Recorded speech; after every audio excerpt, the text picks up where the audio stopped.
Doctor হিসেবে সবসময় কঠিন এবং একটু তিত করে কথা বলি। চলুন আজকে একটু আমি মিষ্টি কথা বলি।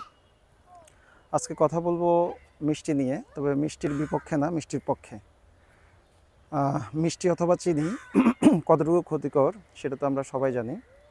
এটা আমাদের শরীরে অবেসিটি বাড়ায়, ইনসুলিন রেজিস্ট্যান্ট অথবা মেটাবলিক সিনড্রোম ডেভেলপ করার একটা ঝুঁকি বাড়ায়, যার মানে হচ্ছে ডায়াবেটিস, প্রেশার এবং কোলেস্ট্রল মাত্রা বাড়ানোর জন্য এটা ক্ষতিকারক। কিন্তু এফডিএ এবং ডাব্লিউএইচও কর্তৃক কিছু সুইটেনার আছে যেগুলো এই মিষ্টির বিকল্পে ব্যবহার করা যায়, যেটা খেলে আপনার ওবেসিটি এবং ডায়াবেটিস বাড়ার ঝুঁকি একেবারেই নেই। এবং যারা অলরেডি ওবেস পেশেন্ট এবং একই সাথে ডায়াবেটিস পেশেন্ট, তারাও চাইলে এটা নির্দিষ্ট মাত্রায় খেতে পারেন। তো বাংলাদেশে অ্যাভেলেবেল এরকম দুইটা মিষ্টি এখন পর্যন্ত আছে, আমি আজকে নাম বলে দিচ্ছি। একটা হচ্ছে স্টেভিয়া, যেটা হচ্ছে ন্যাচারাল সোর্স থেকে পাওয়া যায়, আরেকটা হচ্ছে সুক্রালোস।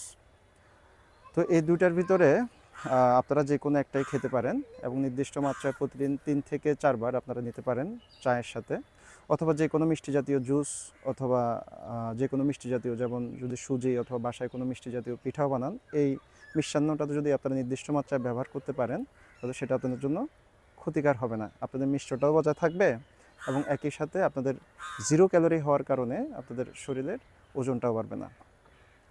একটা বিষয় হচ্ছে কারা এটা খেতে পারবেন না সেটা একটু জেনে নেওয়া উচিত। মেনলি হচ্ছে যারা হচ্ছে পেটের সমস্যায় ভুগছেন, বিশেষ করে আইবিএস পেশেন্টরা, তারা এটা খেতে পারবেন না। 2 নাম্বার হচ্ছে যারা গর্ভবতী মায়েরা আছেন, তারা এটা একটু কম খেতে হবে একটু, কারণ এটা নিয়ে এখনও গর্ভবতী মায়েদের উপর ভালো করে স্টাডি করা হয়নি।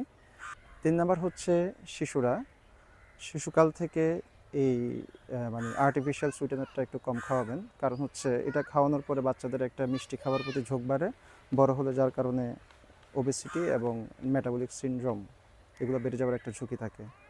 তো আজকে এটুকুই। ভিডিওটা ভালো লাগলে শেয়ার করবেন। আল্লাহ হাফেজ।